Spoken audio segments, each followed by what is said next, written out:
Jadi suami saya itu keluar cari pinjaman, berangkat jam 6 pagi, pulang jam 8 malam, keliling cari pinjaman, gali lubang, tutup lubang untuk menyelamatkan biar sawah ini nggak hilang. Kalau tahun 2019 dikasihkan ke saya itu kurang lebih ada 8 kolam, 8 sampai 9 kolam. Jadi saya itu awalnya 8 kolam, saya bangun lagi yang bawah sendiri itu, jadi totalnya 9 kolam. Kenapa saya bangun yang bawah? Karena kan nanti sisa hasil panen itu ditaruh di paling bawah. Jadi yang atas itu untuk pembenihan, pembesaran, yang bawah itu untuk sisa. Jadi totalnya itu saat ini 9 kolam dikasihkan ke saya. Tahun 2019 itu hutangnya, jadi aset itu habis, sawah, terus BPKB kendaraan, itu sudah masuk bank, terus beberapa hutang-hutang di tetangga juga, itu juga ada. Terus kemudian bapak ini ikannya itu kena cacar, jadi sering mati karena mungkin ya nggak berkah ya mas, karena kan dengan hutang seperti ini yang berimpact negatif ke usahanya bapak. Jadi tahun 2019 itu ketika dikasihkan sudah pasrah, iki iwak sautangi wis tak kekno, intinya seperti itu. Jadi wah ini mau ndak mau ya wis gimana lagi, ya harus tak lanjutkan. Ketika itu saya punya usaha bunga stocking, jadi usaha saya itu dari kerajinan itu saya buat kerajinan sampai saya nulis buku. Tahun 2016 itu saya nulis buku, tak komersilkan, saya itu 100 buku habis dalam waktu 1 bulan. Kenapa ketika itu saya cetak buku? Karena kan ibu-ibu di daerah pedesaan itu sukanya baca, sukanya apa? Lihat gambar. Kalau lihat video ketika itu belum tertarik. Mbak, aku nggak punya paketan untuk beli data. Akhirnya saya buatlah buku, sudah ISBN. Bapak ngasih ikan ini, mau nggak mau usaha saya keep. Saya fokuskan ke satu, menyelesaikan pinjamannya bapak ini. Kalau total semua itu sekitar 500-an, 400 sampai 500 juta. Itu diperbankan juga ada, di koperasi sekitar itu banyak sekali mas. Pinjaman tetangga itu juga ada ketika itu. Jadi diakumulasi semuanya itu kurang lebih 400 sampai 500-an.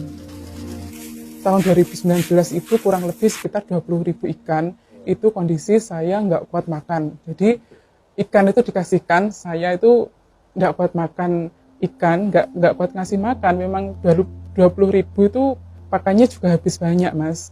Dan di situ itu caranya Gusti Allah ya mengingatkan. Saya tuh nggak suka dengan pinjaman bank sama sekali. Nama saya tertulis di bank itu saya benar-benar nggak suka.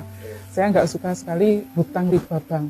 Tapi Gusti Allah memberikan pelajaran yang luar biasa. Biasa ini dikasihlah pinjamannya bapak ini. Ketika itu tahun 2019 jumlah ikan 20.000. Saya tuh masih punya saldo di bapak itu pinjam bank yang lumayan besar. Saldonya itu masih ada.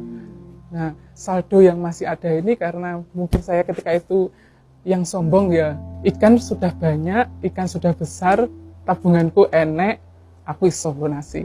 Saya sesumbar sombongnya seperti itu. Wes, aku iso pokoknya lunasi, saya gitu. Saya salah ketika itu memang. Dengan cara itu, Gusti Allah memberikan pelajaran yang sangat luar biasa sekali. Jadi, kolam itu mas, ikan itu sudah besar, sekitar 8 sampai 9 on. Kolam saya itu roboh. Jadi kayak tsunami itu ya. Itu alhamdulillahnya di hari Minggu ikan itu benar-benar habis semua, terus sebagian itu kentir ke sungai. Jadi lahan sebelah rumah itu penuh dengan ikan sudah besar-besar sekian. Itu kondisi saya itu benar-benar lemes.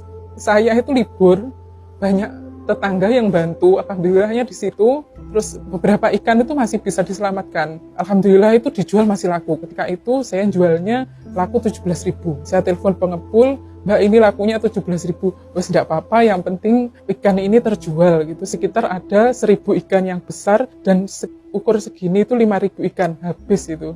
Terus tidak terselamatkan. Itu kondisi saat itu.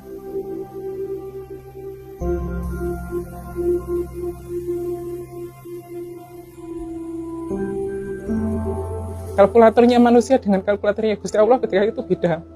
Ikan habis, setelah itu sisanya untungnya ini ya nggak untung sama sekali. 17.000 itu saya nggak untung. Akhirnya tak buat bangun kolam lagi. Masih sisa 20.000, 5.000 tadi sudah habis, masih sisa 15.000. Saya juga sombong lagi.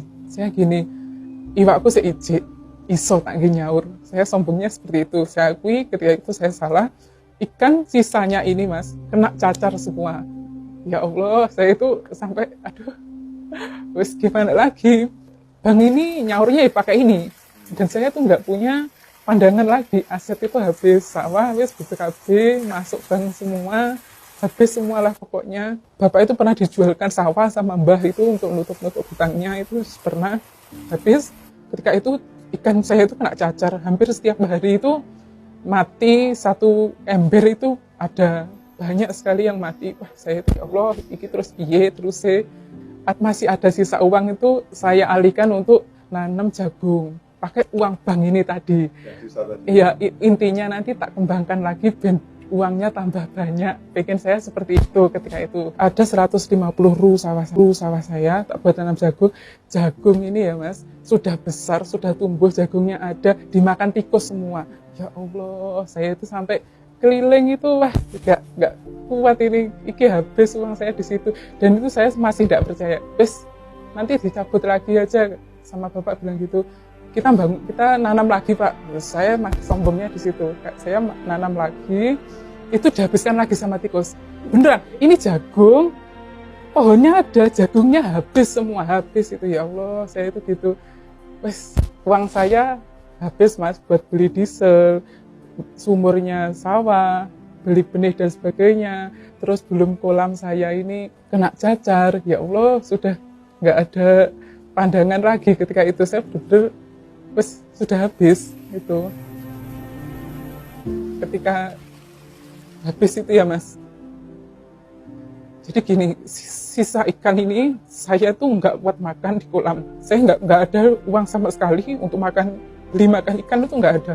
Terus suami usahanya, ketika itu suami itu kerjanya di rumah sakit, tak suruh resign. Ya, ayo kita resign, kita bangun usaha. Suami bangun usaha koi. Ketika itu usaha kami besar, ya lumayan berjalan. Tahun 2019 habis, bangkrut saya Mas usaha koi ini. Jadi tabungan habis, suami saya bangkrut, ikan sakit, saya nggak ada uang sama sekali. Akhirnya sisa ikan ini Mas ya, saya itu cuma sholawat di atas kolam. Saya nggak tahu ngasih makan apa. Saya cuma bersolawat di atas kolam. Suami gini, mah, iki bangi ditagih. Jadi suami saya itu keluar cari pinjaman, berangkat jam 6 pagi, pulang jam 8 malam, keliling cari pinjaman, gali lubang, tutup lubang untuk menyelamatkan biar sawah ini nggak hilang. Terus akhirnya di ending, iki nggak iso adewe terus-terusan tutup lubang, gali lubang, kami nggak ada apapun yang dijual, habis semua. Saya sama suami itu tahajud bersama, kita nangis bareng, kami tobat dengan utang riba yang seperti ini. Terus suami itu bilang gini, mah, ojo nangis saya, Gusti Allah nggak seneng makhluknya sedih. Yang saya ingat itu, suami selalu bilang, mah, Allah ki sesuai apa yang dirasakan hambanya, ojo sedih. Suami selalu ngomong seperti itu Mas. Terus kami itu benar-benar setiap malam sholawat, kami nangis, jam 2 itu kami bangun, tahajud. Tiap hari saya itu sholawat 10.000. Suami senengannya.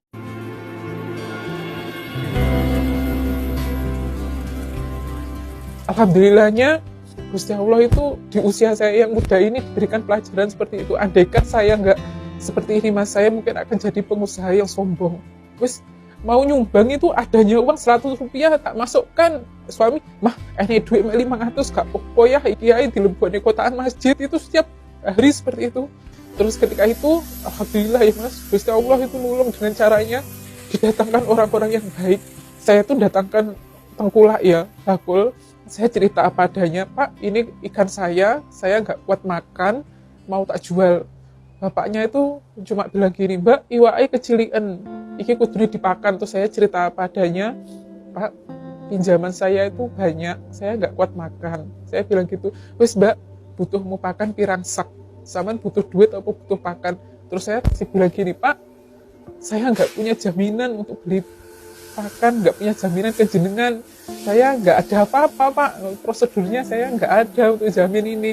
Nggak apa-apa Mbak, wes butuh mau pakan pirang sak gitu. Langsung, alhamdulillah bapaknya ini besoknya saya dikirim pakan. Padahal saya kenal itu cuma 1 hari 2 hari saya ketemu. Alhamdulillah di situ saya bisa ngasih makan ikan sisanya tadi. Di situ sedikit demi sedikit bisa panen. Alhamdulillahnya juga Mas, suami itu sudah sejak bangkrut ini kan nggak bekerja. Suami itu sampai bilang gini, "Ma, aku izin nggak belanja sampean," gitu. Pernah suami itu bilang gini, "Wes gak apa-apa ya, adewe berusaha." Ketika itu memang yang bekerja cuma saya itu ngajar sambil usaha ini. Alhamdulillah itu suami dapat kerjaan borongan proyek itu, Mas. Dapat teman-teman yang baik. "Ma, aku dapat borongan di Jawa Tengah." "Gak apa-apa ya, berangkat toh," saya bilang gitu. "Wes aku ridho, yang penting ini halal, nanti uangnya buat nutup bank sebisanya." Alhamdulillah saya itu juga dapat kerjaan baru, Mas. Dari Jakarta itu saya yang pegang beberapa program di Blitar ini dengan gaji yang lumayan.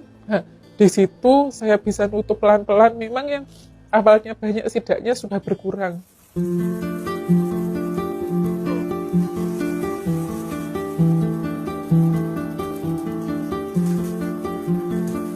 Ketika harga ikan itu 35, 38, ikanku jek cilik. Iki gung payu tak dol, ya Allah, saya gimana? Ya Allah, saya cuma di atas kolam tak sholawati, wes Mas.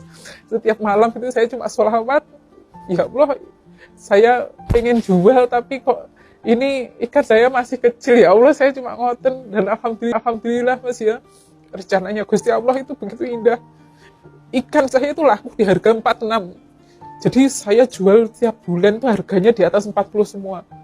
Itu caranya Gusti Allah ternyata ini ya. Saya dulu di harga 35 itu saya nangis. Ya Allah, harganya naik, ya Allah, saya enggak jual ikan, ya Allah, saya cuma gitu. Suami, "Mah, jangan nangis, saya nih berkolam," gitu. Akhirnya di harga 46, 40, 43 itu sampai 50 saya itu bisa jual ikan. Setiap bulan itu ada yang tak jual. Alhamdulillah di situ, Mas. Gusti Allah nulungnya di situ dengan caranya Gusti Allah itu. Karena prosesnya gini ya, Mas. Ketika bagus harganya 40 itu kan pandemi. Jadi iklan itu siklusnya naik turun. Nah, ketika pandemi selesai, belum selesai sih, banyak beberapa petani itu yang sudah tutup. Ya, petani yang tidak melanjutkan budidaya ikan otomatis hanya beberapa petani yang bertahan di situ kan permintaan pasarnya besar, terus stoknya ikan ini sedikit. Nah, itu yang membuat harganya naik. Pokok saya niatnya gini, ya Allah, niat saya membantu Bapak lillahi ta'ala. Saya niatkan, niatku sama suami ini dientaskan niat lillahi ta'ala. Saya ridho, ya Allah, saya cuma gitu, Mas. Saya nggak mikir macam-macam, mikir iki usahaku tak gede ini model seperti apa, belum mikir.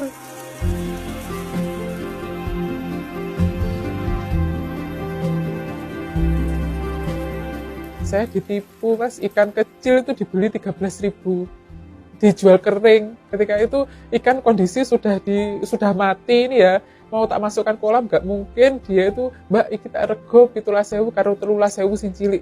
Ya Allah, saya itu mau geger gimana. Terus nimbangnya itu juga nggak jujur. Terus saya mau istilahnya ngelok nih ya, Mas. Saya itu cuma gini dalam hati, mungkin caranya dia cari uang untuk anak istrinya seperti itu. Saya cuma gitu, beginilah. Nggak talok nih itu nggak. Mungkin ya caranya seperti itu. Gak tak baleni nih, aku adoleni. Cuma gitu toh. Manusia ini apa sih yang dicari, apa sih yang kita sombongkan. Itu pelajaran yang luar biasa sekali ya, Mas. Ketika itu saya itu istilahnya disi kerso itu sih, Mas. Jadi pinjaman bank itu nyaurnya pasti, usaha belum pasti. Saya itu sombongnya itu, saya itu gini, dengan usahaku sakmene aku iso nyaur. Saya sombongnya seperti itu, gampang. Saya selalu menggampangkan, ngepeh nih istilahnya orang Jawa itu sih. Ketika itu saya itu sombongnya di situ, terlalu menghitungkan padahal kalkulatornya